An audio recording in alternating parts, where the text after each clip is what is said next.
I was going to rip his heart out. I'm the best ever. I'm the most brutal and vicious and most ruthless champion there's ever been. There's no one can stop me. Lynx is a conqueror. No, I'm Alexander. He's no Alexander. I'm the best ever. We here, boy. I'm Sonny Liston. I'm Jack Dempsey. There's no one like me. I'm from Nairclaw. That's how I feel when I hit the gym. My style is impetuous. My defense is impregnable. And I'm just ferocious. I want your heart. I want to eat your children. Right? All right, what's up, everybody? Welcome to the Corner Cut Man podcast. I'm your host, Iron Wright Tyson, and I have a special guest today. Well, you know, he ain't really special to me, but you know, you guys might think he's special. Say what's up to my man, Chuck, aka Chalo, aka Percy Miller. Yo. What's the deal, man? Nothing, man. Just chilling out. Yeah. Yeah, man. Really can't complain about too much. Yeah, you ready? You ready to talk some boxing though? That's what I want to know. Hey, I've been ready for a couple days now. Okay. Oh, okay. So you've been tuning in to the rumor mills. Pretty much, man. I'm gonna get my mind right. Okay. All right. So we just gonna hop into it right now. All right. So let's just get started with it. I'm just gonna go straight into it. Of course, Mayweather can't shit in a lake without somebody reporting it. You gotta be referring to the reports or rumors that he may possibly return for another fight. Yeah. Well, what you think about that? Honestly, at this point, like, it's nobody like even out there for him to fight that makes sense for him to even come back. Like the whole Conor McGregor thing, like I just feel like it was money grab. It was a money grab, but the opportunity presented itself. You know what I'm saying? Yeah. So like, Conor was building on it for about 3 years. Yeah, he was definitely building on it. He's a money man. draw. Floyd a money draw. What did Floyd love more than anything? Winning and money. Exactly. So, well, he loved his women too. I mean, yeah, that's true. But in regards to him fighting, I just don't see anybody out there that even makes sense. Like some people may consider a Pacquiao rematch because he allegedly had shoulder surgery. Yeah, fuck him. He ain't no shit. We don't need a Pacquiao fight for Floyd. So my next question, because you said that it's really no one that makes sense. If he was to return and he was to fight a boxer at 147, who would you want to see him fight ultimately? If you had your pick. I mean, if we talking 147? Yeah, we talking 147. So it's really not a guy at 147. We got champions, but it's not a guy. Like, think about this. Floyd was the guy for so long, right? Correct. And Manny Pacquiao was like the guy. So it's like those two titans had to clash at some point. Yeah, I feel that. I mean, you could throw a couple names out there right. that you know could possibly be a fight for Floyd. Like, we could talk, of course, Keith Thurman. Of course, one time. Yeah, 2-belt holder at 147. All right, yeah, you're right. Or, I mean, from a boxing standpoint, I mean, somebody like Errol Spence, that's a good talent, but is the name big enough? You know what I'm saying? I mean, I don't think his name is big enough yet. However, there are stories of Errol Spence being a sparring partner for Floyd Mayweather. Okay, so it's a bit of history there. Yeah. So, I mean, I don't know how Floyd feels about fighting his sparring partners, but you always got and I'm just throwing this out there because of the mini beef that they had. I mean, Adrian Broner seemed like he wanted some trouble at one point. I don't think he wants trouble with Floyd or Errol Spence because of course, being at Floyd Mayweather gym, everybody's gonna have their time to get in that doghouse and spar. So it was also talks that Errol Spence put Adrian Broner to sleep. Really? Yeah, I may be overdoing it. It may be the wine, but he definitely whooped his ass, so to speak. I mean, I've heard stories of Errol Spence just pretty much pushing the pace in sparring, right? Mm. So, I mean, of course, I've heard stories of Floyd Mayweather getting a black eye, actually from that Errol Spence sparring match. I think you might be pushing it right now. Yeah, now I'm not. I'm just, hey, everybody go to YouTube. It's there. It's there. So now let's stay on task. I mean, if we talking styles and styles make fights, I would probably say at 147 right now. I mean, of course, he the top dog. I mean, one time it had to be Keith Thurman versus Floyd Mayweather. Now, Floyd Mayweather is always going to find a way to win, so I think he'll win that fight easily. However, I don't think it makes sense for him to come and destroy someone's career. And all of these guys are young, man. All these guys in their 20s. And that's the point that I'm making. Like, it's not really a guy. Like, all these fighters we name, and it's just like trying to establish themselves to replace what Floyd Mayweather left behind. Right. And nobody's done it to this point. You know what I'm saying? Or at this point in time. But if somebody was to challenge Floyd, I mean, like you said, you would have to say Keith Thurman. He would try and make it a dogfight, but we all know Floyd Mayweather is one of the best counterpunchers ever. So it'll just only make Keith Thurman look that much more bad. Yeah. You know what I mean? And given, I'm a Keith Thurman fan. Yeah. Don't get me wrong. I'm a Keith Thurman fan, but fucking know this. But him fighting somebody a caliber of Floyd Mayweather, I don't think he's at that point yet. I think he needs to get a couple more big wins under his belt, and then we could talk.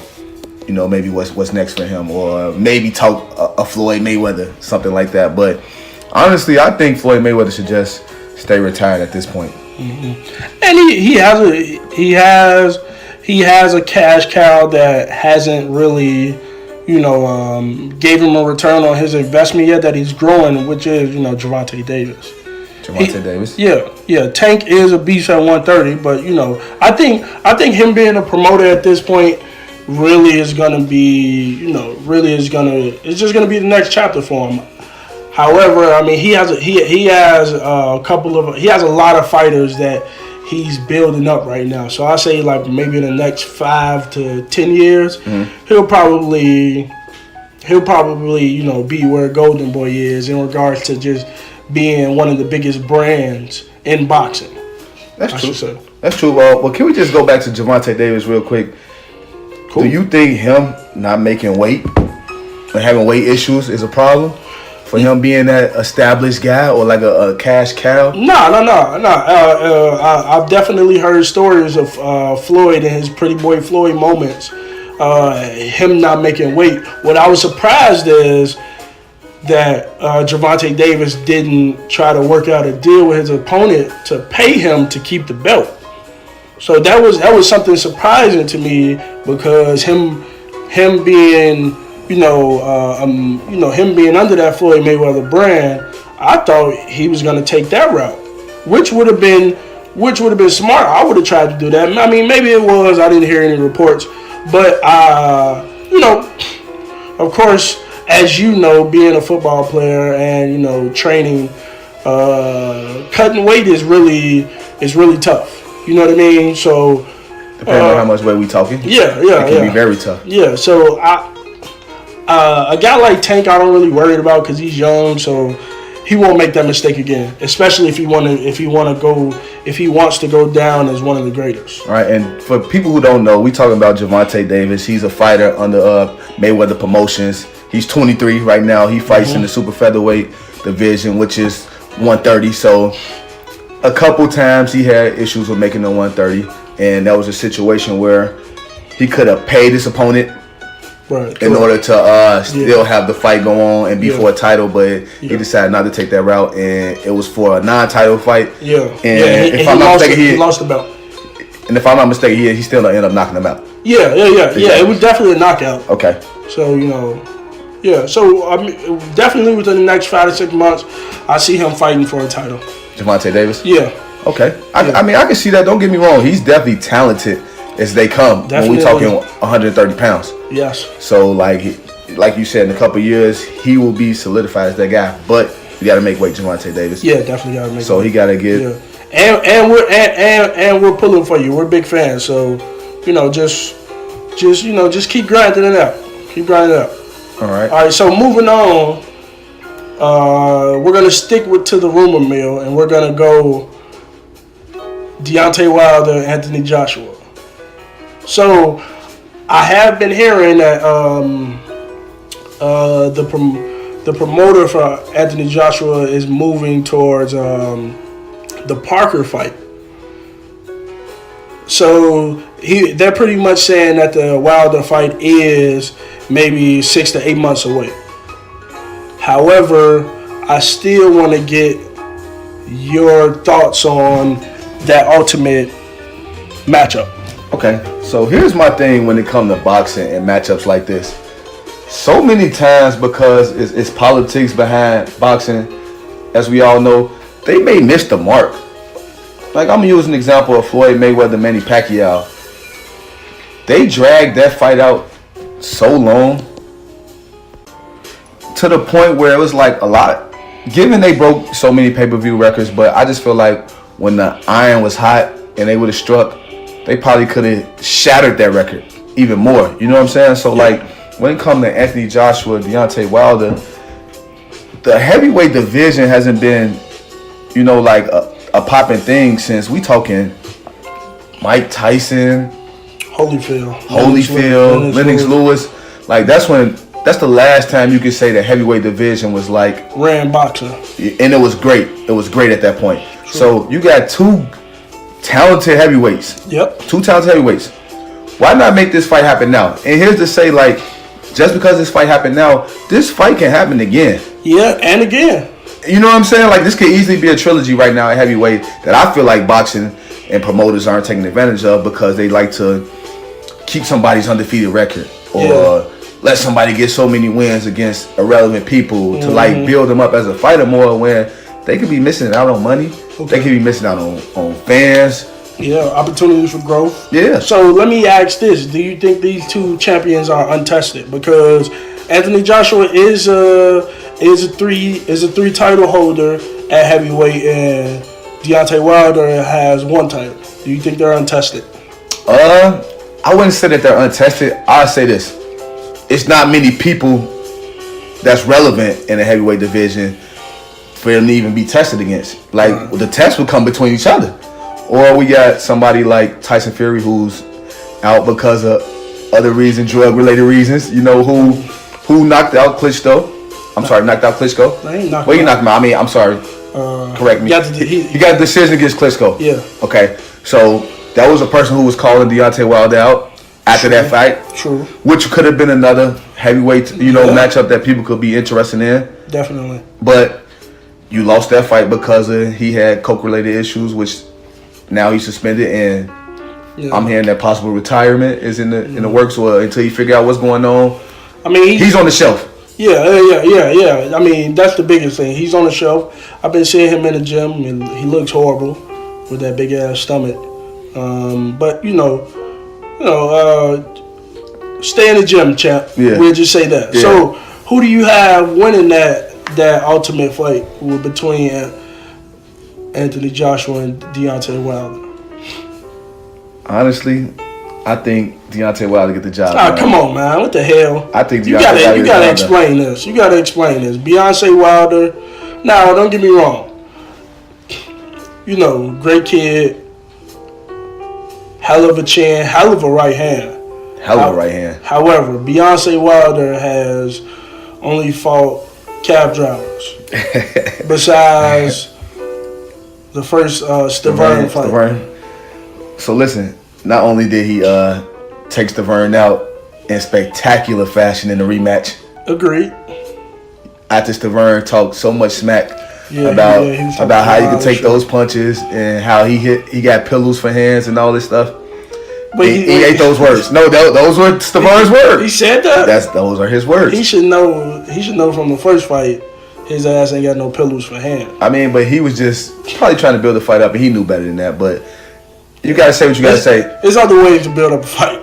I mean, you got to spark some interest. He's the only person who went to decision with Deontay Wilder. Yeah. So, I mean, ideally, you could feel like he has the right to say, well, you don't hit as hard as people think you do, because he knocked everybody else out other than him. Okay. So he learned this lesson quick. Right. So you're saying Deontay Wilder has to win. Is it by knockout or is it by decision? It's got to be by knockout. Oh my God.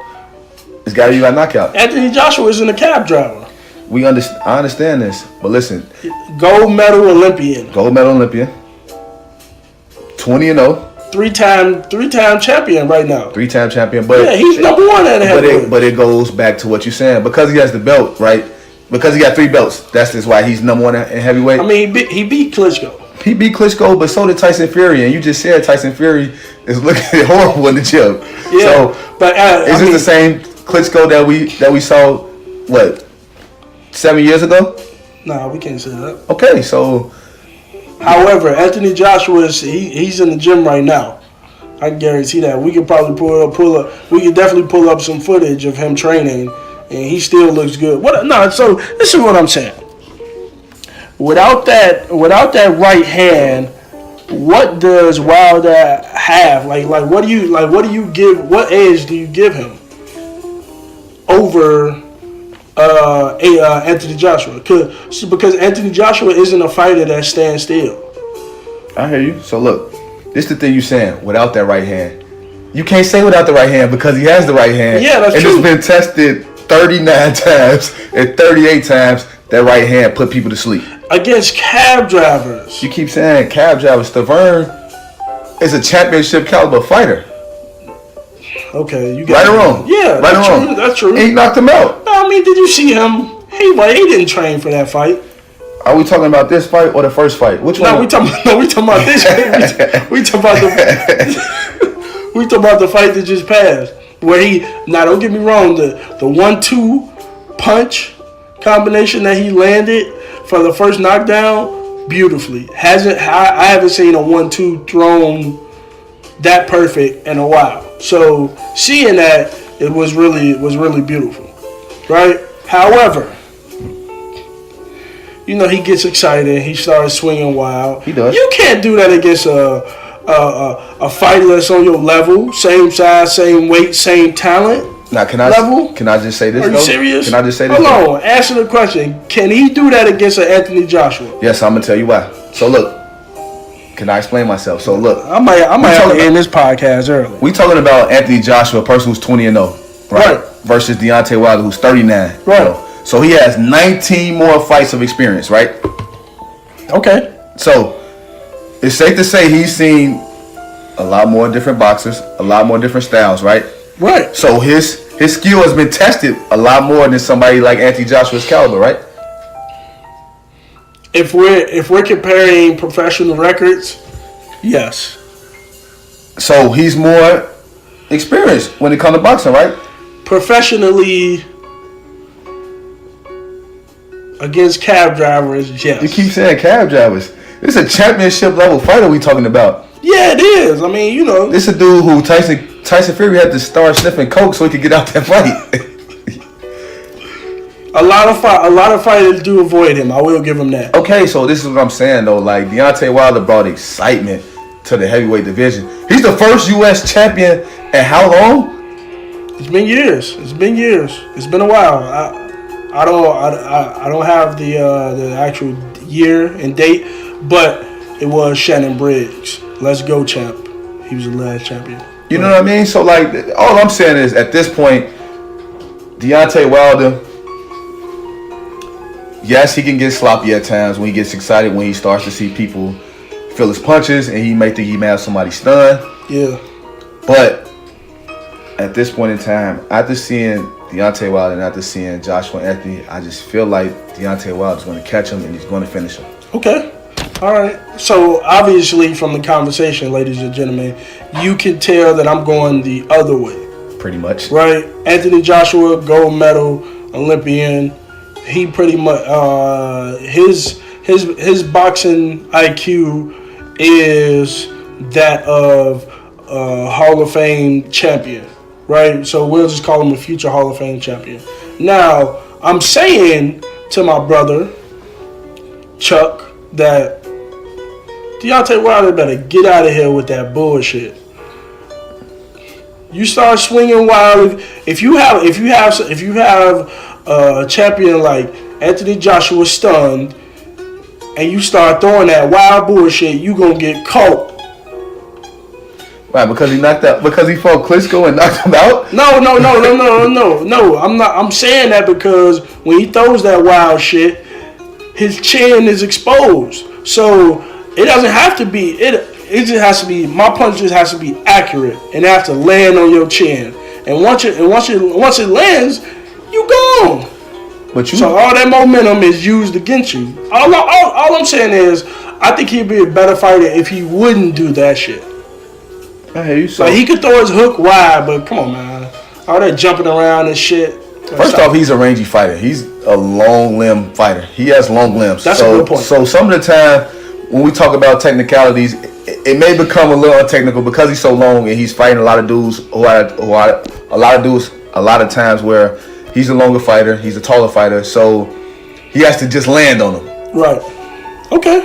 You know what I mean? Technicalities out the window at this point. You just got to land. And like I said, out of 39 times, 38 times it worked. Yeah.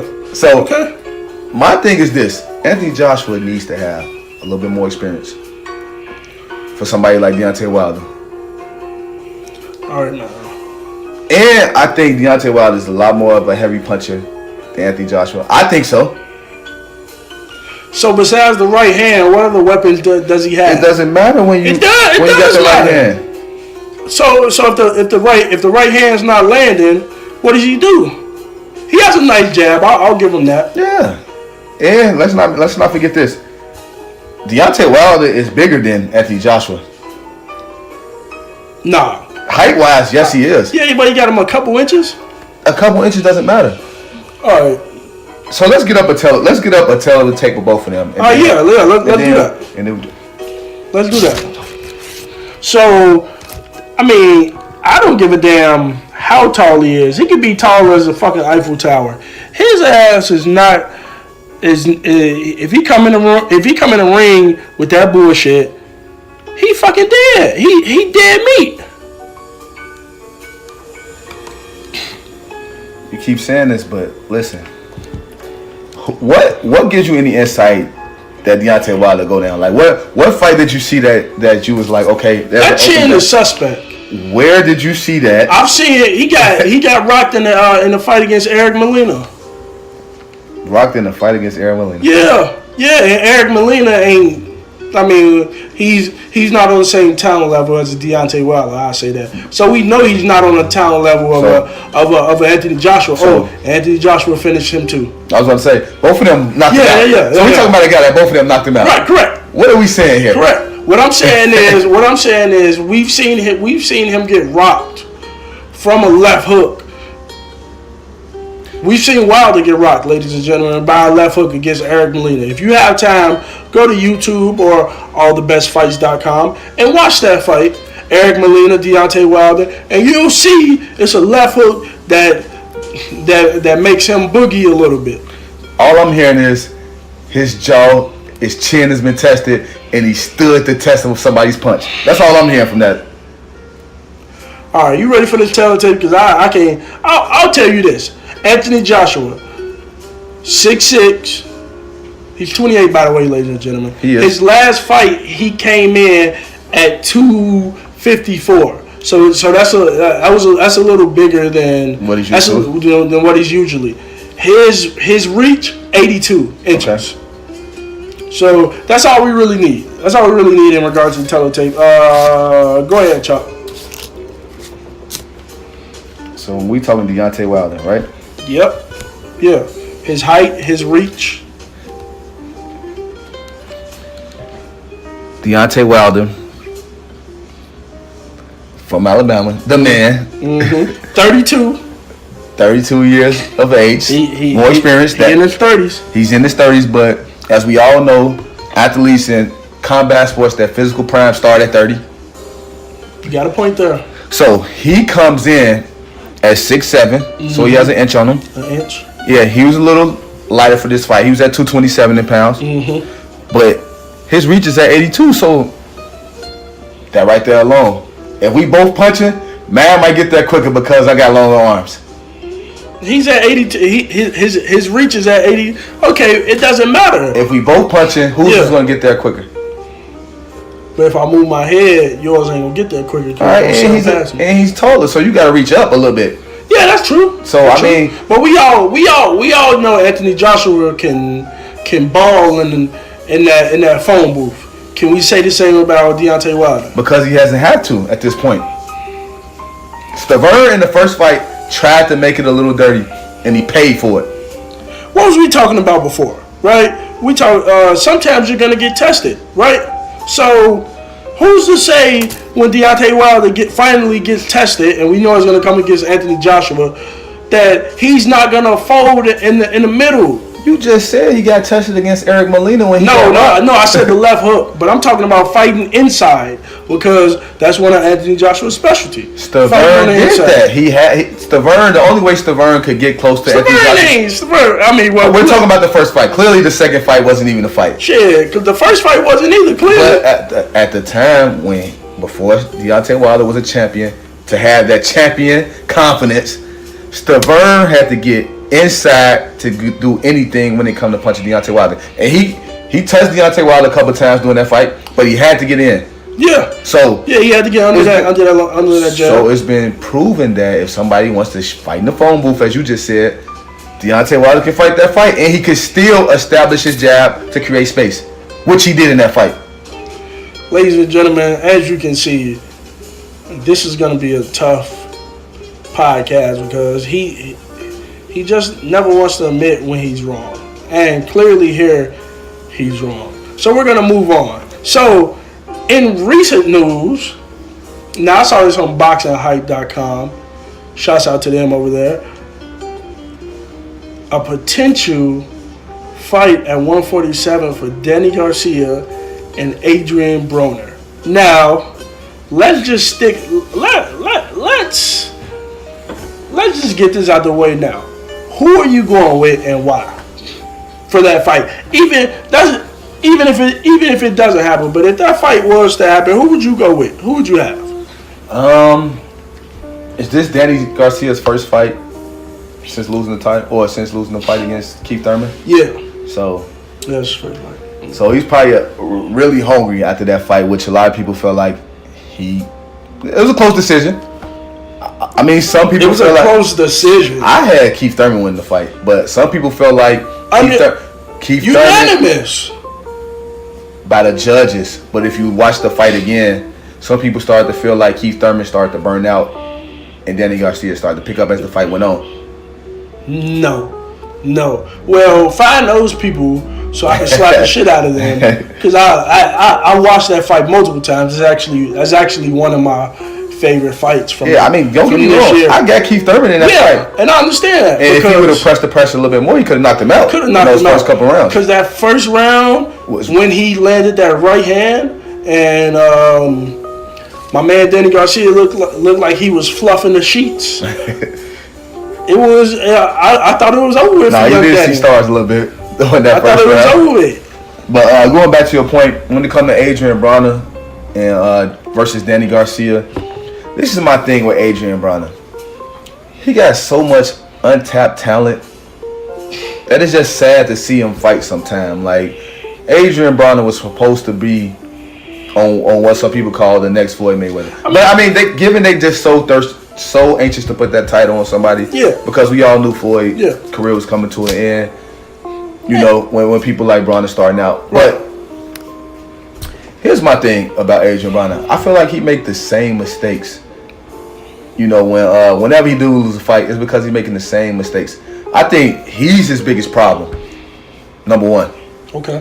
I think his confidence is a lot more higher than where his skill is reached, if that makes sense. So look. Yeah, it makes sense. Don't get me wrong. Adrian Broner is one of the most talented fighters in boxing today. But he still has to work on his game to untap some of that talent that he has. Yeah. Okay. You know what I mean? Yeah. So I honestly think like him hanging around people like Floyd Mayweather and giving all this limelight early when he was undefeated, that maybe could have made him a little big-headed. And he thought that he made it. I mean, of course, because at that time he was a 3-division, world champion. So I definitely agree. However, I honestly believe he has tools that he don't use. Now he's a boxer puncher. Mm-hmm. We all know this. In fights, he's normally the bigger guy, right? From 147 all the way down to 130. He not in regards to height, but in regards to like body type and mass. Okay. I was about to question you on that, but keep going. Now, damn, I just lost my thought. You were saying Floyd. You were saying Adrian Bonner is like normally the bigger fighter. Yeah. So he's used to walking down his opponents instead of actually outboxing his opponents because he never uses his footwork. He actually has great footwork. If you have time, watch Adrian Broner spar, and you'll see his footwork. You'll see his footwork. And it's a beautiful sight. I honestly believe his confidence isn't as high. And I blame that on his coaches. Not to say that his coaches aren't good coaches, because they have other champions underneath their banner. What I'm saying is, his talent may need someone else to elevate him to that next level. I completely agree with you on that, but not to cut you off, but I completely agree with you on that. I think his trainers now have got him to a certain point, and he kind of stagnant. Mm-hmm. But what I'm saying is his confidence when you having fights against people like Mikey Garcia, who clearly beat him. Yeah. But in the post fight, you still saying people will come out to see me, and I'm the reason why this the arena sold out. That's kind of true. But listen, that's telling me that he's so confident in what he's doing that it's superseding what's actually going on in the ring. True. That's what I mean when I say his confidence is a lot higher than his talent. Yeah, so win, lose, or draw, he's going to pack the stadium and he's going to get the check. Now, I don't really agree with that because I've seen what he can do as a boxer and as a punisher in the ring. So, honestly, because I know he's a great fighter, I think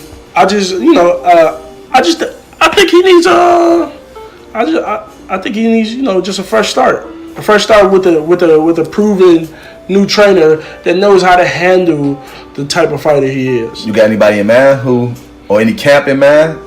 I think Ann Wolf would be great. She trained what's the guy's name? The one that Canelo beat. I forget the guy's name. Canelo beat? Hold on. He beat a couple guys. Yeah, he did. Well, regardless, Ann Wolf, she was a champion, and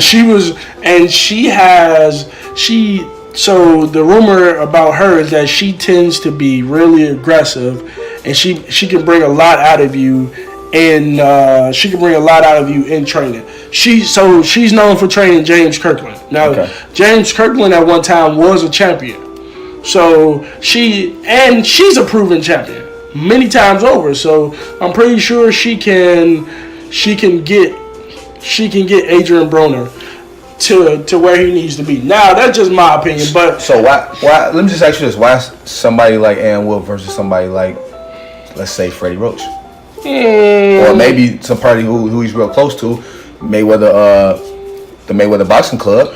Yeah, like honestly, and I've seen Freddie Roach in the corner when his fight is losing, and I've seen urgency in his corner. Okay. Right? So he's probably used to high level talents who he don't have to push, i.e. a Pacquiao or a Miguel Cotto, right? Okay. However, and with the Mayweathers, they're kind of spoiled too. You look in their corners, everybody chilling. That's because they got Floyd Mayweather. Right, exactly. So, Ann Wolf, I've actually seen her in the corner. She has no problem yelling at her fighters. And she has no problem putting them in check and motivating them to do something different if that isn't working. But can I ask you this? Do you think that has anything to do with her being a woman? As a trainer? How many women trainers are training boxers at this type of level like a James Kirkland? I'll say this. I think it has something to do with her being a woman and being a fighter and also being a championship fighter. Okay. So those are things that's in her favor. Hell yeah, and you can tell she's intelligent, right? You know, any trainer that can get their fighter to a championship has to be intelligent. So yeah, I mean, personally, I think she can get the job done, right? Rain, sleet, or snow, win, lose, or draw, she can get the job done. And her IQ is, it's stellar. I understand that, and I agree with you that maybe Adrian Broner needs to change camps. Honestly, I feel like because of this report with the Mayweather Boxing Club, I honestly think that's where he should stay because he's comfortable there, and maybe they know him a little bit. And let's not get it misunderstood. Jeff Mayweather, Roger Mayweather, Floyd Mayweather Sr., all these guys are boxers as well. Yeah. And please believe somebody like Gervonta Davis came from that stable of trainers. Yeah, he did. He did. He actually started off with Adrian Broner. So there you have it. Yeah. Like, I mean, just the whole level of comfort, and I think the respect factor is there too, because I've seen Adrian Broner in the corner when he was fighting Marcos Maidana, yelling at his trainer, like saying, "I got this," when he was clearly losing the fight and he got knocked down for the first time ever. For those of you who don't know, Adrian Broner fought Marcos Maidana before Floyd Mayweather did, and that was his first professional loss. But I saw Adrian Broner in that corner yelling at his trainer. So I don't know if I'm not going to say it's not a respect factor there, because he definitely respects his trainer, because that's the person who brought him up through the ranks of amateur up into being a pro, right? Right. But when you have a fighter yelling at the trainer, that's a setup for disaster to me. Oh yeah. All right, so who do you have in that ultimate fight? Because we didn't even give Danny any love on that. So who do you have in that fight? Honestly, just based on the circumstances of what we're talking right now. Well, before we even go into that, let's just get to a quick tell of the tape. So I got Danny Garcia standing at 5 foot 8.5 inches, and his reach is 68.5 inches, right? Right. And he's going to, of course, weigh 147. And we have Adrian Broner, who's standing at 5 foot 7 inches, and his reach is slightly longer at 71 inches, right? Right. So when we just talking just straight on physical features and physical stature, Danny Garcia is taller. Yeah. About maybe 1.5 inches. Right. But Adrian Broner has the longer arms. Yeah. And we talking speed, I would have to go with Adrian Broner. Yep. Right? Adrian Broner is a little more powerful than Danny Garcia. But Danny Garcia is more of a technician than Adrian Broner. So I like that point. So here's my take on that. The thing about Adrian Broner that I wish he would do more, sometimes he could be a bit of a slow starter, and I wish he was just like come ready to fight right away. Yeah. And he would probably put a lot more guys away. Like going back to that untapped talent that he hasn't, exposed yet, he's powerful. And if he came out just on it, he could possibly get some early knockouts. I'm talking before the 6th round. Yeah. You know what I'm saying? I agree. Versus somebody like Danny Garcia, who's a technician. Yeah. So he has to break you down. He has to break you down. Honestly. When he knocked out Amir Khan. Yeah. He broke him down. Yeah. He took his time. He picked his spots. Yeah. I mean, he had to, because he's getting his ass whooped those first couple of rounds. But going back to my point of Adrian Broner being a slow starter, Danny Garcia is also a slow starter, which we saw in his last fight against Keith Thurman. He had to get punched around a couple times before he woke up. Yeah. And then he started to get the better of Keith Thurman as the fight went on in some rounds before Keith Thurman realized, like, oh shit, I'm about to lose this. I can lose this fight if I don't get it together. And Keith Thurman went on to outbox him. So my thing about Adrian Broner versus Danny Garcia, I really feel like Adrian Broner can win this fight, but it's all about where his headspace is during that fight. Is he going to be in rapper mode? You know what I mean? Like, there's so many factors that come along with him, which I think he does have a mixtape coming. Is his major issue. So he has a mixtape coming. So that let me know right now he's already planning the tour or something like that. Nothing wrong with that. Is he going to get arrested? He does. It has been a warrant released earlier this week.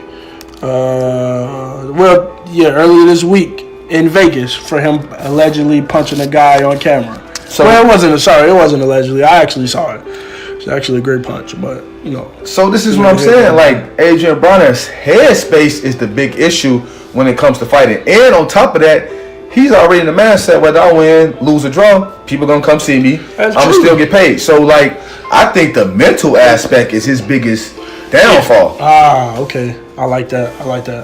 Versus somebody, just hit me out. Somebody like Danny Garcia who's in the headspace, like maybe in his mind he felt like he beat Keith Thurman. Maybe in his mind. Well, we know his dad thought he beat him. No doubt about that. No doubt about that. For those of you who don't know, Danny Garcia's dad voiced his opinion on Angel Garcia on what he felt really happened in that fight, but that's neither here nor there. So what I'm saying is, I think Danny Garcia may be in a better headspace coming into this fight.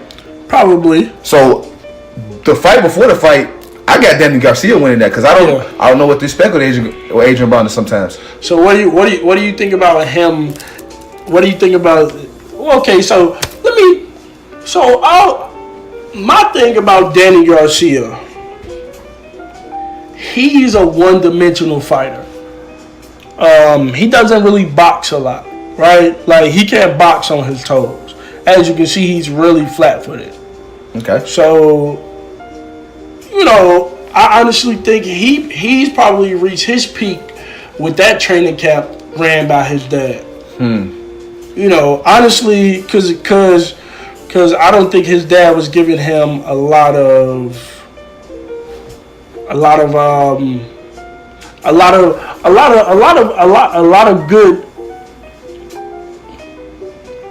good technique to change the trajectory of the fight. Mainly because he got away from the body attack, which, you know, Danny Garcia is a decent body puncher, and that's how he sets up his left hook.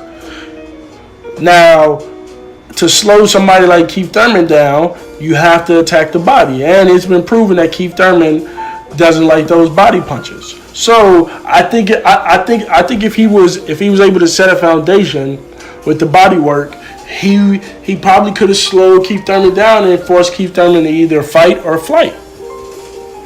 So, and I honestly don't think a lot of Danny Garcia's power translates over to 147.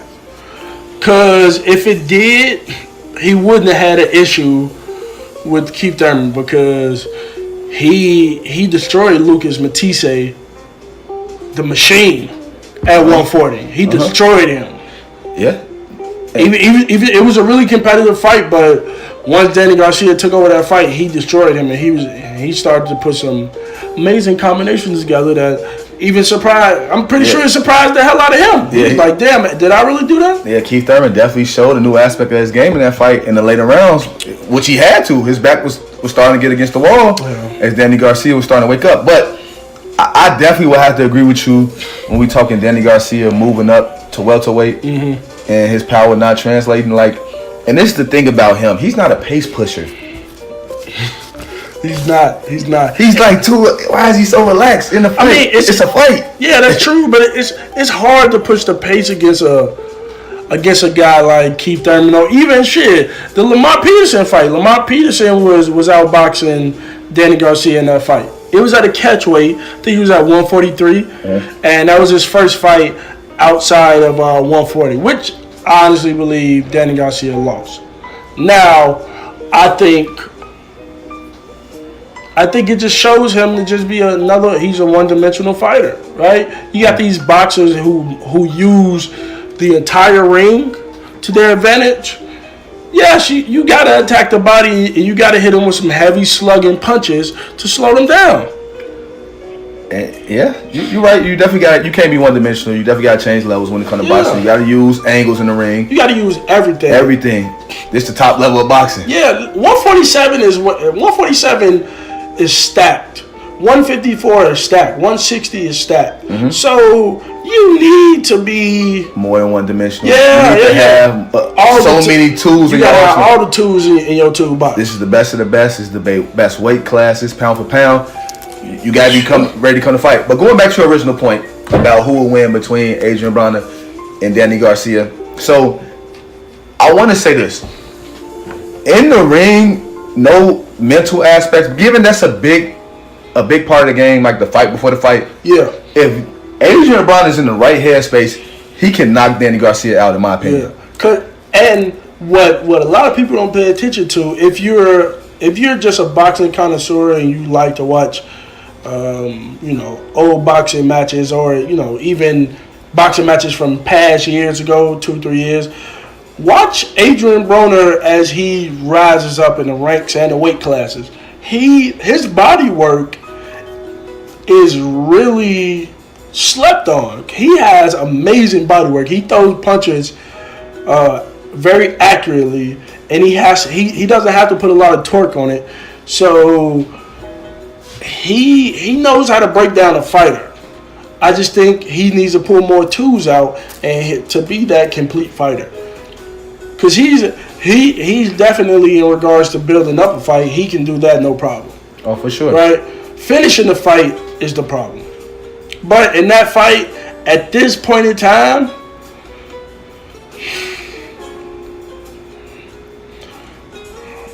I'll call it'd have to be a draw. You call it a draw? I call it a draw. Call it a draw. So you go Triple G Canelo and call it a draw. Well, that fight wasn't a draw. I mean, we could talk about that, but that was like months ago. But, So you're calling it a draw? I'm calling it a draw. Are you just saying you don't want to give us an answer right now at this point because the fight hasn't been agreed to? No, I'm calling it a draw. I'm calling it a draw. Is the fight will not be a draw if Adrian Broner comes to work.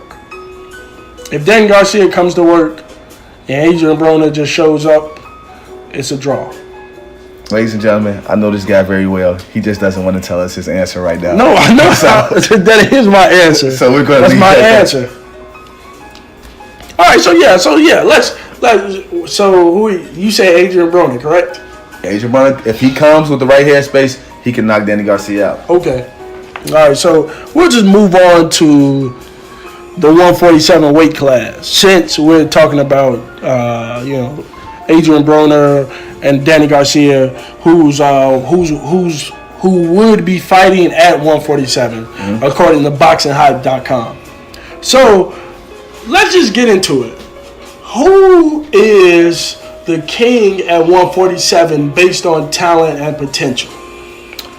What I think we should do is let's just give an intro to a lot of people who not familiar with the welterweight division, and just give them a ranking on the top 10 fighters in the welterweight division. Okay, yeah, we can do that. We can definitely do that. So for you guys, I want you guys, you can definitely look up the rankings per whatever title, organization, WBC, WBA, WBO, IBF, Ring Magazine. RingTV.com actually puts Keith Thurman at number 1, Errol Spence number 2, Sean Porter 3, Kell Brook 4, Danny Garcia 5, Lamont Peterson 6, Lucas Matisse number 7, Keith Horn number 8. Jeff Horn. Manny Pacquiao number 9 and Jesse Vargas number 10. So right away, one person we can take out of here is Kell Brook, because a couple days ago he just announced that he's moving up to 154. So who would be the king of these top 9 fighters based on potential and trajectory in the next 2 or 3 years? Because the next 2 or 3 years, a lot of these guys in the top 5, 6 are gonna fight, right? We saw Keith Thurman and Danny Garcia. We have Errol Spence and Lamont Peterson coming up on the 20th. Errol Spence, he stopped Kell Brook. Sean Porter was he lost his decision to Keith Thurman clearly, and yeah, I mean, pretty much a lot of these guys are gonna clash once, twice, and maybe 3 times. So who do you have, Chuck? All right, so I'm glad you kind of elaborate on that top 10, well top 9 now, since Kell Brooks decided to vacate this division and go up a class. But I don't think the dust is settled yet. Like, yeah, we got Keith Thurman, who's a 2-time champion at 147. We got Errol Spence, who's just recently got his belt against Kell Brooks. Mm-hmm. But I don't think the dust is settled. Like, a lot of these guys are still young in the fight game. Like, yeah, it's a lot of fights that need to be made. So, like, yeah, Keith Brooks has fought. I'm sorry. Keith Thurman has fought Danny Garcia and he fought Sean Porter. 2 guys are in the top 5, according to Ring TV. Mm-hmm. You know, that's up to your opinion on where you feel those guys rank within the top 10. But if you really want to call yourself the king, you got to fight all comers. Keith Thurman has not fought since he beat Danny Garcia. I'm sorry. Yeah, since he hasn't beat Danny Garcia. Yeah, that's true, but he injured his elbow doing that fight, and he had elbow surgery. Correct. But that was, how long are we talking ago? Yeah. It was a while. You know, we're putting up on a year, right? I mean, of course, he wants a tune-up fight. Mm-hmm. So, ladies and gentlemen, what Chuck is pretty much, what he's dancing around is the recent comments that Errol Spence has made. And if you don't know, we are recording this December 1st, 2017. So a couple of days ago, of course, Errol Spence Jr. is doing a press run for his upcoming fight, January 20th against Lamont Peterson. Mm-hmm. Now, of course, he believes that Keith Thurman isn't gonna fight him until 2019, but which is bull. Which, I mean, I don't think it's bull. I think Keith Thurman. I think he's a little. I think he's a little afraid. A little afraid? Yeah, just maybe 10%. 10%. Now he's banking on what Errol Spence Jr. said in the interview he recently had, saying that he will take on all comers. Like he said, he'll fight Jeff Horn. Said he'll fight Keith Thurman.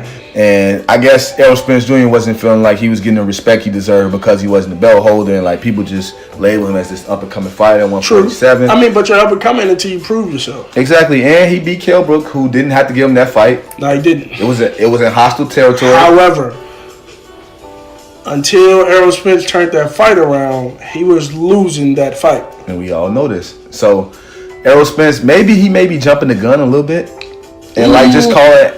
Give it. I like the fighter in him. If you're a fighter, you fight who they put in front of you. Yeah, of course. You don't want to pick and choose who you fight. I like his attitude. I'm a champion now. Bring on whoever you guys say, oh, I'm not on that level, or whoever feel like they're better than me, or whoever wants some action. Right. He was quoted said he got free smoke for everybody. Okay. So Errol Spence is a guy, I like his attitude. Now, when we talking Keith Thurman, he's been on the shelf because he's been injured. He injured his elbow in his fight against Danny Garcia. Right. And he hasn't fought since then. Now, what Errol Spence was alluding to is, how long have you been injured, or are you still really injured? You know what I mean? Like, basically saying, like, maybe he's procrastinating on fighting me. Maybe. Now give you guys some content on that, or some context on that. These guys are managed by the same manager. Yeah, that's true. So, you need your manager to make this fight happen. Two. Right. They fight on the same network. Uh-huh. So, it's a lot of common interest within these two guys who probably don't want them to fight, the powers that be. Yeah, that's probably true. However, we both know Keith Thurman is the type of guy who doesn't run from any opposition. Damn right he doesn't. However, that promoter and manager, Al Heyman, by the way, he takes orders from his cash cows. So that means I want to fight this guy, set it up. I'm pretty sure Errol Spence's name has went across Keith Thurman's desk, and he probably told him, not now.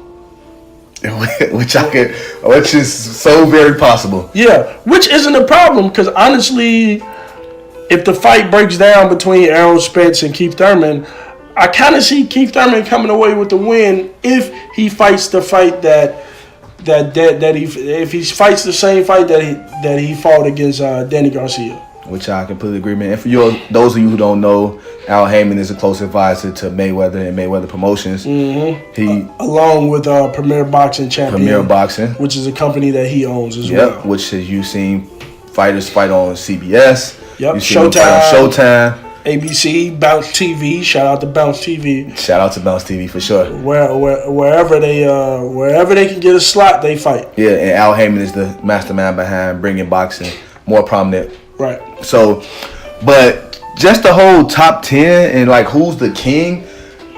When Mayweather retired, he left this division vacant. It was somebody's for the taking. And the Danny Garcia Keith Thurman was supposed to be a pivotal fight in this division to have somebody lead towards being the king of this division. True. However, Errol Spence had something to say about that because not Keith Thurman, Kell Brook wasn't willing to fight anyone in the U.S. And from the looks of what happened, I can understand because Errol Spence is a workhorse and he continued to work. You're really going to have to break him down to stop him. However, there is a new beast at 147. And his name is Terrence Bud Crawford. Now, he's wiped out 2 weight classes. Which are? 130 and 135. Okay. So now, this is a big jump. Well, excuse me. 135. 135 and 140. My apologies, ladies and gentlemen. This isn't a big jump. This is a big jump. This is not a big jump. It's not a big jump. So we're gonna say that we're just gonna go here. Bud Crawford is reaching the prime of his fighting career, and he's not stopping. I only see 2 fighters giving him an issue, right? Based on his top 10, maybe Keith Thurman, maybe Errol Spence, right? Sean Porter, he's gonna wash him. Danny Garcia, gonna wash him. Lamont Peterson, gonna wash him. Lucas Matisse, gonna wash him. Jeff Horn, wash. Manny Pacquiao, triple wash. You got some Gain detergent on that wash? Yeah, triple wash. Right? Get his old ass out of here. He's old. Wash, triple wash. He is. I mean, I like how you put an emphasis on maybe. Like, this guy's just going to come in here and just, like, basically run a division. Now, given he was undisputed. Oh, he's definitely going to run a division. At 140. At this point, pound for pound, he's probably top 2. So, can I just ask you this then? So, just right away, his punching power is going to translate. Right away, his skills just going to translate. Yes. Okay. Exactly. I'm asking. Exactly that. I'm asking. And given he was real big for those divisions he left. Yeah. He's a rangy fighter. He's tall. He's really long. Right. He switches stances. Right. So he can start off in an orthodox stand, and then once he switches to southpaw, that pretty much means pack up your bags, ladies and gentlemen. This fight is gonna be over with quick. Oh yeah, that left hand is pretty vicious. Yeah, it is. That left hand is pretty vicious. And he's the type of fighter that, okay, yeah, he's gonna box, but when you hit him, now it's a fight. And he's not gonna run. He's gonna slip the jab, slip the right hand, get inside you. He's going to drag you in that phone booth, and you two are going to start dancing, ladies and gentlemen. And once they start dancing, it's not going to be a slow dance. It's really not. They're going to be twerking in there. And we know Terrence Crawford can twerk with the best of them. Pause. Facts only. But here's my thing, though. So, like we said, with people like Adrian Broner, who has made this same jump. Yeah. Correct me if I'm wrong. But when he made the jump, it was 2 weight classes that he made the jump. But he dominated 130. Yeah. He dominated 135. Okay.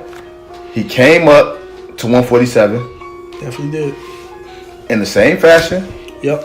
That Bud Crawford, Terrence Crawford, for those of you who don't know. Mm-hmm. I don't want to say I'm seeing the same thing because we're talking about 2 completely different fighters. Terrence Crawford is 100% boxing. Adrian Broner has so many other factors that could have led to him losing that fight against Marcos Maidana. And so many other distractions with legal issues and all these things. Mm-hmm. But what I'm saying Terrence is, Crawford is focused. Yeah, he's focused, 100% focused. But what I'm saying is, show and prove before you just tell me like this is the guy. Well, he hasn't fought at 147 yet. According to FightNews.com, they have him ranked number 4 for the WBA. Yeah, of course. If you're the undisputed champion at 140, you gonna come in with some high ranking, but you're not ranked in that top 3 who got the title holders. Okay, well, how about this? Line them up, and we'll knock them down. Okay, and I'm all good with that. But what I'm saying is, show and prove first. Show and prove first. Ladies and gentlemen, clearly he's not all good with it, because if he was, his ass we wouldn't be having this argument. No, we're not having an argument. I'm making a statement that says clearly this: I'm not giving nobody the throne until they earn it. He earned his throne at 140 and 135. This is a whole new weight division. You got to start over. No, it's not. It is. No, it's not. Has he fought at 147 yet? Okay, yeah. In that sense, it is. However, this is Terrence Crawford we're talking about. The Beast. You right. This is Bud. You right. You are so right. This is damn near the second coming. Watch what you say right here, but keep going. Right, I'm not gonna finish it. But when he takes over 147, every fight he wins, I'm gonna come back and I'm gonna get close into the mic and I'm gonna say, "I told you." So he's just predicting this guy to be the guy. He is. He's the guy right now. No, he's the guy at 140 and 135. In boxing, he's pound for pound top 2. Pound for pound top 2. They're going to give Triple G one of those spots regardless. However, Terrence Crawford is top 2 pound for pound. When you're head above heels over your division like he is, of course he get those accolades. Yes, he gets the pound for pound. He's a beast. He is a beast, but all I'm saying is until he fights at 147, then come talk to me. I'm not just going to say he's going to come in and just dominate this division. All right. So he's coming for Keith Thurman. He said that clearly. Of course he's gunning for the top. Coming for Errol Spence. He fights the best. He wants to fight the best. These guys have titles. He wants them. Right, and this is... I need to add to my collection. He goes hunting, right? Because he's from Omaha, so he goes fishing a lot, right? Okay. I don't know if he actually hunts, but in boxing he hunts. Okay. And this is what he's gonna do. He's gonna hunt for these boys, and watch out. So can I just say this? I just want to make this point, and I don't want to get it confused. Like I'm not a Terrence Crawford fan, which I am, but I'm just a person who you have to show and improve first. But I can say this. Him coming up to this 147 division is great for boxing. Oh, yeah. It's great for boxing. Amazing. Somebody like him is going to be a clash of the Titans. He's going to get a warm-up fight before. He's going to get a warm-up fight. I could easily see him fighting Jeff Horn first. Oh, that's easy work. But I could see that being the first fight. Yeah, that's easy work. Hey, you know why that'll be good? Because Jeff Horn has a title. And once Terrence Crawford, murders him in cold blood, he's gonna come for Errol Spence, who's trigger happy. Put him in front of me. I like Errol Spence too, but he's not gonna beat Bud. So I love Errol Spence. You're so heavy on Bud. Hell yeah. Hell yeah. If you have time, pour up your favorite wine or spirit, and go to YouTube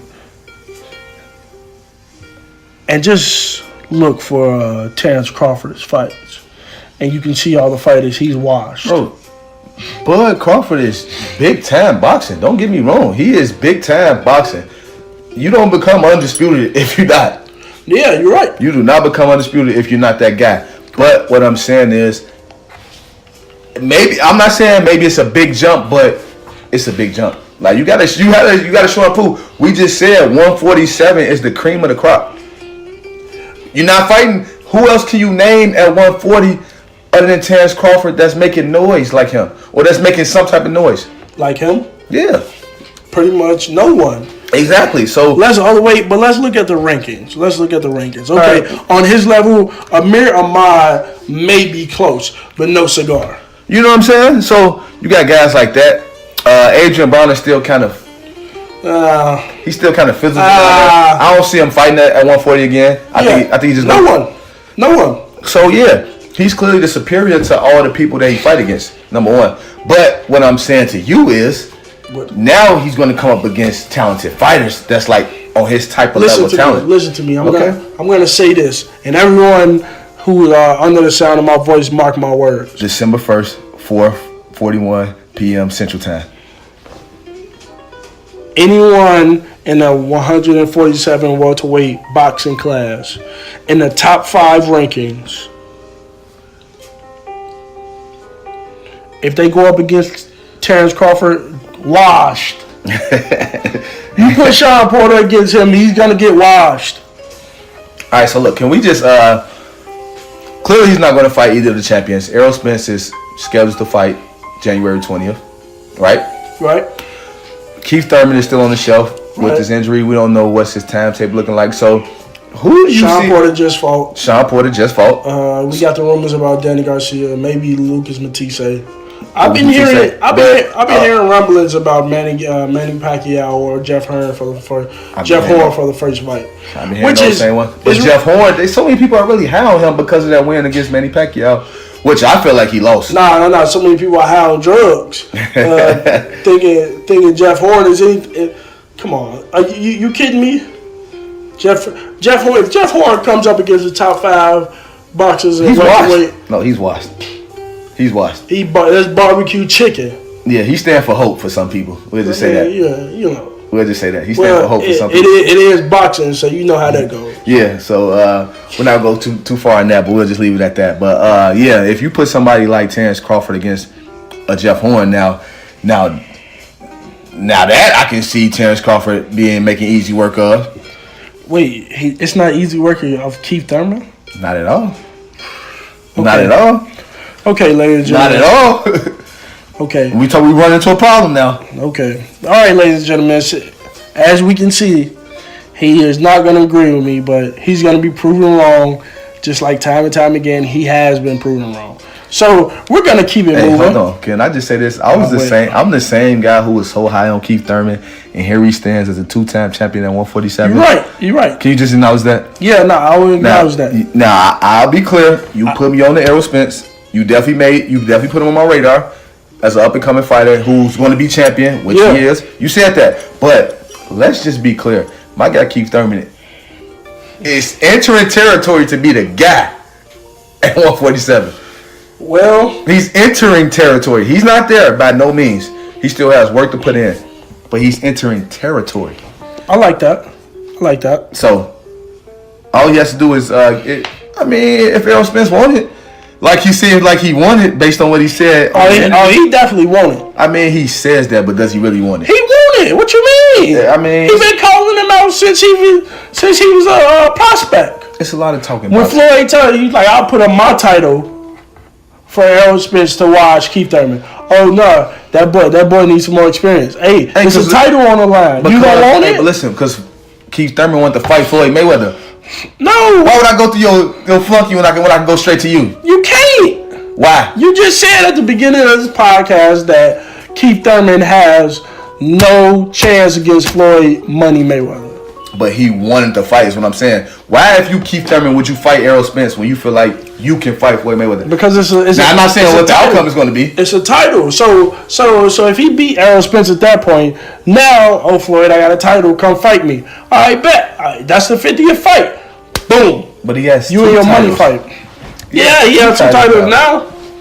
One of which Floyd Mayweather had. Well, really, all of them he had. I mean, but 2 of them was then, okay? Yeah, but the one that he vacated and him and Danny Garcia had to fight for, Floyd Mayweather vacated that. True. So, that's my point with that. So, to go back to the original point, though, I mean, I just feel like the dust really needs to settle at 147. I agree. Bud is riding in on his horse, and the horse kicks up a lot of dust. So, if we're looking at this same conversation in 2018, December, then I think we'll have a more clear-cut don't worry about it. Nah, by that time, they're going to be able to see my facial expressions. When I look at you and you say some awful garbage like Terrence Boyd Crawford isn't coming. We shall see. Hopefully, they should announce who he's fighting pretty soon within the next coming weeks. So somebody drop one of Clues bombs for this guy. All right, so we're gonna keep it moving. So Chuck, you are an avid MMA fan, correct? This is correct. And you brought up the point. I mean, pretty much just comparing how boxing is light years ahead. I mean, of course, they've been around, 200, 300 years, right? And MMA has been around, since 1987, I believe? Not even that. Not even that? So, UFC 1 was in the early 90s. It was 1993. Yeah, right. So it's still in its infantry stages. Now, we were speaking about the paydays that they received. We're speaking about UFC fighters in contrast to boxers. Right? Right, so go ahead. I mean, just to give people a little background on some of the conversation we had in regards to MMA pay versus boxing pay. It all started with which one is a more popular sport today. Okay, so let's go there. Today. Which is a more popular sport? I honestly believe MMA, and when I say MMA, I'm speaking specifically the UFC promotion, because people always get misconfused with MMA equaling UFC. That's not a fact. MMA is the sport. Right. UFC is the promotion. It's equivalent to basketball and NBA. Basketball is the sport. NBA is the league. Okay, so UFC. So we're speaking UFC professional boxing. There we go. Okay, go ahead. So, just going back to that, like I said, if we want to talk the top pay-per-views in the past year, UFC has dominated. Right? In the past year? Yes. I mean, Floyd fought what? Once in the past year? So we're talking... Right. Oh, you want to draw back from December 2017 to December 2016? Yeah. So Floyd has fought once, right? But he had a fight with an MMA fighter. Yeah, no, I'm asking. Once. Right? Yeah. Okay, yeah. So... And the only other big fight was Triple G versus Canelo. Yeah, but that didn't... they barely... I think they did 1.2 or something like that. I mean, given a million views, a million pay-per-views is great. Those are great numbers. But if we're talking about the face of boxing, then you need to add a couple million to that. No, but I'm just saying, when we talking popularity and buying pay-per-views, I mean, 1.3. 1.3. Yeah. That's great numbers to me. Yeah, it is. Those are great numbers to me. Beautiful numbers. Beautiful numbers. So, what did Floyd do with the MMA? Well, excuse me, with the UFC fighter? So the hybrid fight, everyone likes to call it. So this is according to Dana White. Dana White said that fight did over 6 million pay-per-views worldwide. Okay. That's 6 million worldwide. I can believe it because Floyd he's done, him and Canelo almost did 6 million. Worldwide? Yeah, almost. I think it was 5.4 or something. Really? Yeah. We know Mayweather and De La Hoya did 2.4 or some shit like that. That shot at the record. Well, that shot at the record at the time. Yeah. Oh, excuse me. I'm tripping. It was 2.48 pay-per-view buys. What am I smoking today? I think it's the wine catching up to him. Yeah, probably. But don't worry, that's why we have the internet to get us correct. I'm thinking of Pacquiao. They have 4.6. Mm-hmm. Yeah, right? Still off, but go ahead. No, but I mean, not given it takes two to tango when it came to Mayweather and McGregor. So I'm not just 100% equating that to McGregor's popularity. Floyd Mayweather had a lot to do with that. A lot of people want to see this matchup. Yeah, like you said, they want to see him. McGregor built himself up to be this, this dominant figure in combat sports, and he's built quite a following with his home country in Ireland. Yep. He's the cash cow when it comes to UFC, and he's had these classic fights with the likes of Jose Aldo, 2 fights with Nate Diaz. Yep. Where they saw him lose the first fight, and then they had a rematch, which shattered UFC numbers when they fought. Then you had Conor McGregor winning multiple titles at UFC 205, which once again shattered pay-per-view numbers on the big card, the UFC's first card in Madison Square Garden. MMA was just legal in New York, in the state of New York that year, so it was a lot of fans there. In regards to fighting, a lot of fans in New York. Shouts out to the New York fight fans. For sure. And Madison Square Garden is like a prominent, like, that's the mecca. That's the mecca of all sports. I don't care if it's boxing. I don't care if it's basketball. I don't care if it's soccer. If they get them in there, whatever sports you can make happen. Wrestling. Yeah. Whatever you can make happen in that arena, it's big time. Comedy. Yeah. Whatever you can make happen there is big time. Yeah, it is. So many people have performed there and shattered records. Mm-hmm. So just going back to the original point of what we're saying of boxing's payout versus MMA payouts, because popularity. With UFC being a popular sport, right? And we want to make sure we don't prolong it. We want to get straight to the point on this because this is a boxing podcast, but it is Corner Cutman podcast, and every fighting sport has a cutman in their corner. That's true. The paydays let's compare the paydays because we got that figured out that UFC is more popular at this point, right? Because they have front men that are able to drive and generate pay-per-view sales. Not so much boxing, right? Besides Floyd Mayweather coming out of retirement. So in regards to the payday, it's a lot different because those UFC fighters, they might generate, millions in pay-per-view sales, even if they're not big names, but some of them are walking away with 20, 50 grand when we're talking about multi-million dollar fights. I mean, some of you have to be a big name to generate that kind of money. Am I correct? This is fact. So, here's one of the things that kind of sparked the whole idea of this conversation. I'll give you guys an example of a championship fight in the UFC, which was UFC 216, which took place October 7th, and that was an interim title fight of Tony Ferguson and Kevin Lee.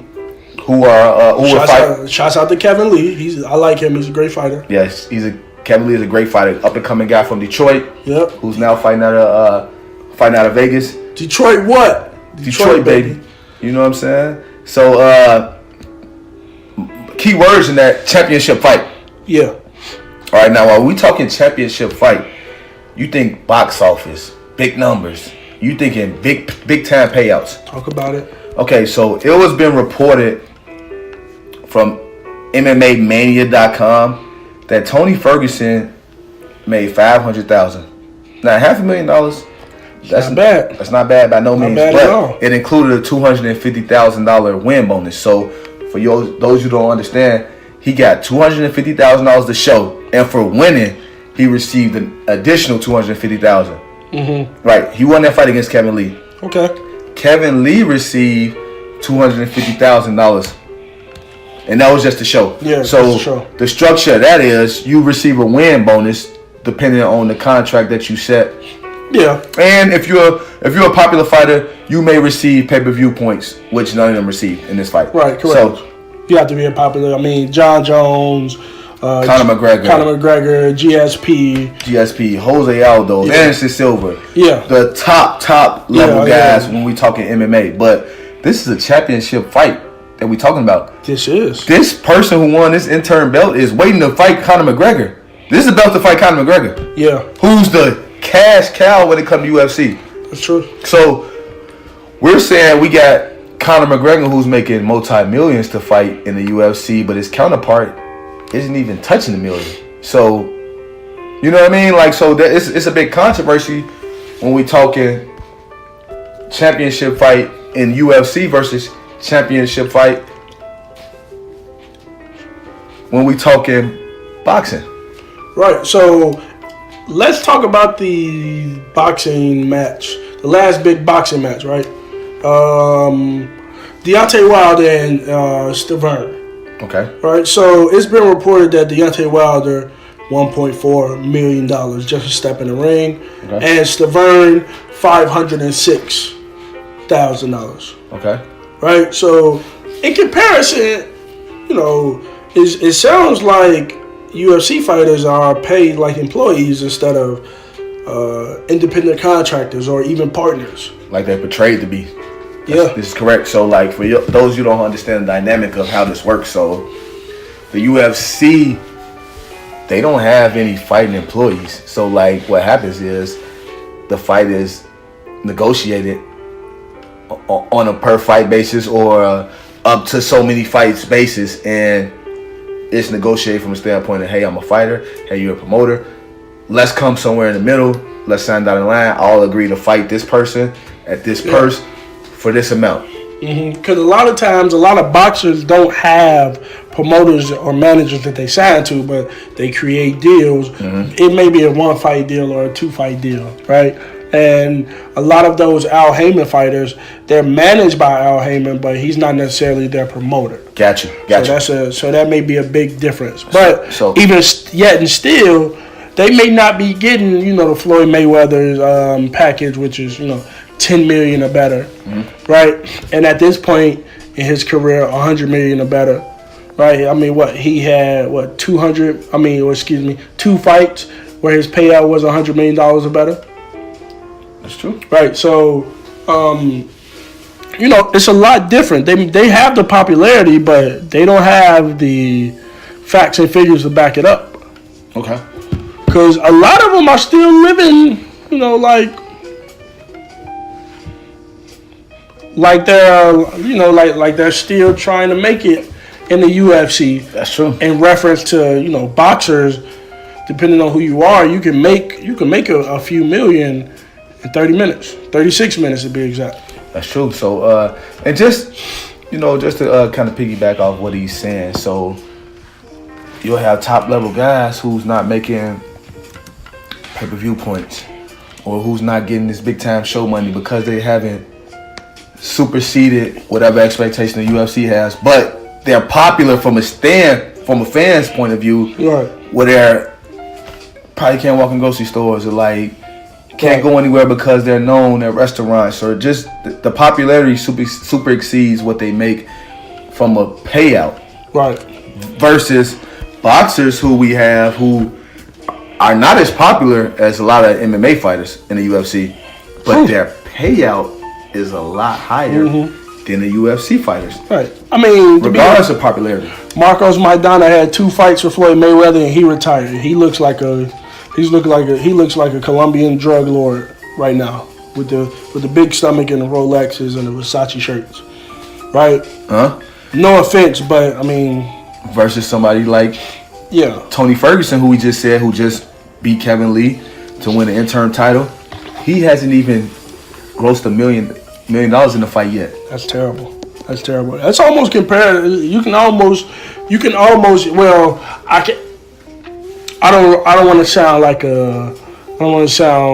an asshole. Like like I'm just saying something just to make it, sound good. But you can almost throw it in there with, those NFL players that are underpaid, or college athletes that are underpaid to not being paid.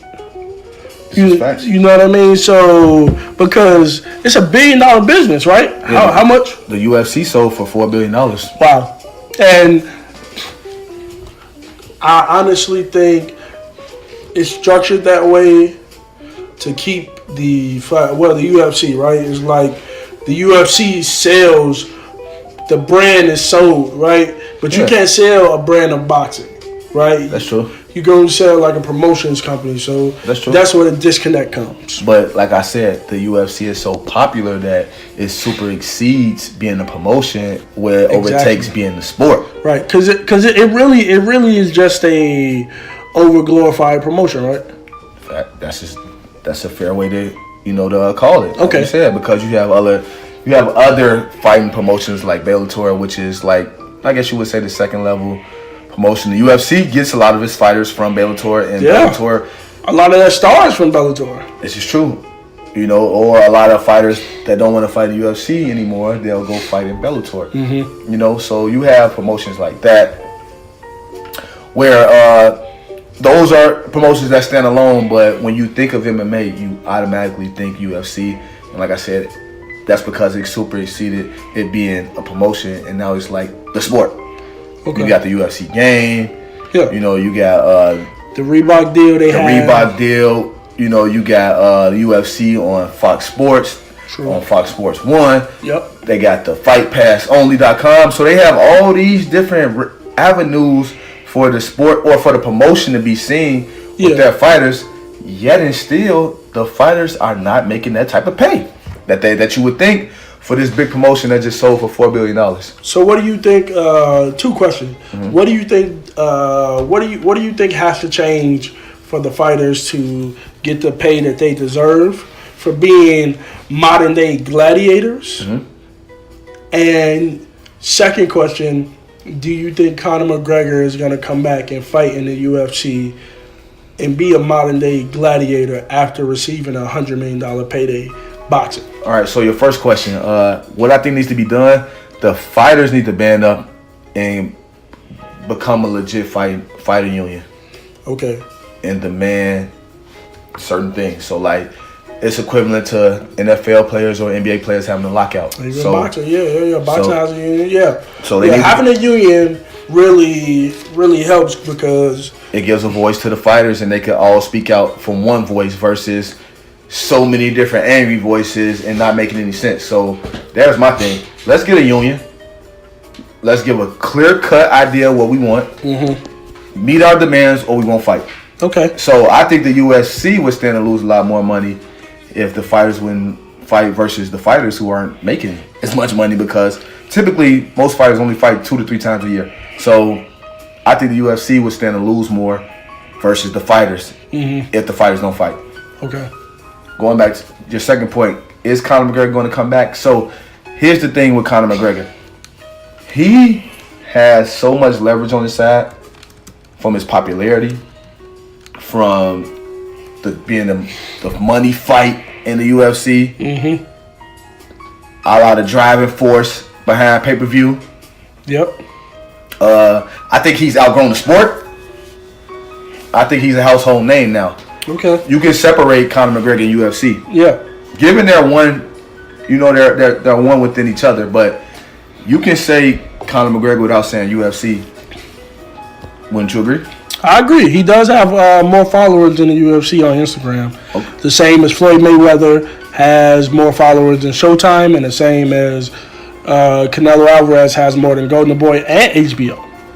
Just saying. Here we go. So, and Conor McGregor has his whole country of Dublin, Ireland behind him. They are Jesus Christ. Yeah. dedicated fighters. When he fought Floyd Mayweather, he dominated the press conference with all these Ireland fans. He did. Dominated. And they followed him everywhere. New York, LA, London, Canada.